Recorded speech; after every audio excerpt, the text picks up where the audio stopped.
I've mentioned to you guys about this crypto Ponzi scheme scandal. And I've talked to you about it. And I talked to you about the fact that this is not a blind trust and that Donald Trump is holding this dinner. It's the largest holders meme coin dinner, gala dinner, they're calling it. It's outside Washington, D.C. It's tonight. And he's making good on his pledge to sit down with 220 holders of the Trump crypto scheme, as I would call it, at a golf club in Virginia. This is a scheme, make no mistake about it, where not only Donald Trump, but members of his family are going to be making boatloads of money. And let's be honest about this. This is not a blind trust. I want you to listen to Tim Scott, because he's an absolute right-wing buffoon.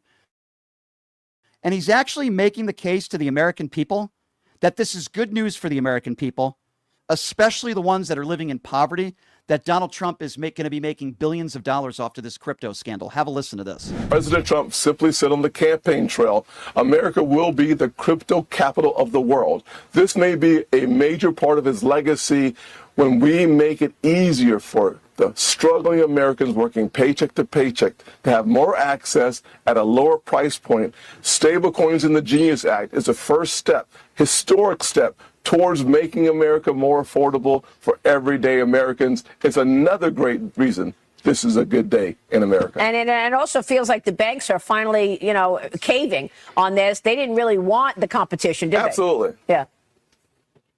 Everybody hates competition when you have a monopoly. And the one thing we'll say about the banks is they came to the table. We work constructively. There are some parts of the bill that eliminates the possibility of yield and interest. That was a key component of getting the banks to be neutral on the bill.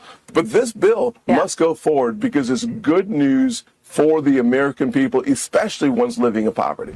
I cannot believe what I just heard. But then again, Tim Scott, where's the Donald Trump knee pads 24/7? He's trying to make the case that this is good for people that are living in poverty. Let me be very clear on this. This crypto scandal is what I would call it, is one of the most corrupt innovations, at least in my eyes, in American political history. And Senator Jeff Merkley, a Democrat out of Oregon, is protesting this and says the president is working to secure good deals for the American people, not for himself. Absolutely agree with that. It's absolutely insane and it's disgusting. And again, I want to be clear with what I just said earlier. This is not a blind trust. Donald Trump is enriching his family and enriching himself and I've heard like it's up to $1.5 million just to get access to the president. And some of those people paying even more than that when it comes to this dinner. This is a joke. It's disgusting. It's no different in swindling, $3 Trump Bibles for $60, his $500 gold sneakers that cost about $10 to make, his trading cards, patches of his suit that he wore. This is absolutely and utterly disgusting, and we should all be upset about this. But MAGA Republicans want to talk about Hunter Biden still and Burisma and the fact that he was selling paintings. It's absolutely a joke. And Tim Scott thinks that all the American people are that stupid. We're not. Some of them are, many of whom voted for Donald Trump, but not all of us.